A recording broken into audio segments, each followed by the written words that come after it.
తెలుసు, కథ అని తెలుసు, కథలన్నీ కంచికే చేరునని తెలుసు.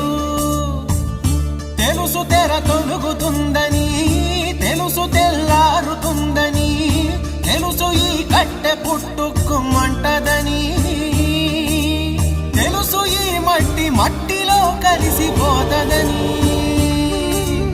ఇన్ని తెలిసి రకాటంలో పడిపోతావు ఎందుకని? మాయ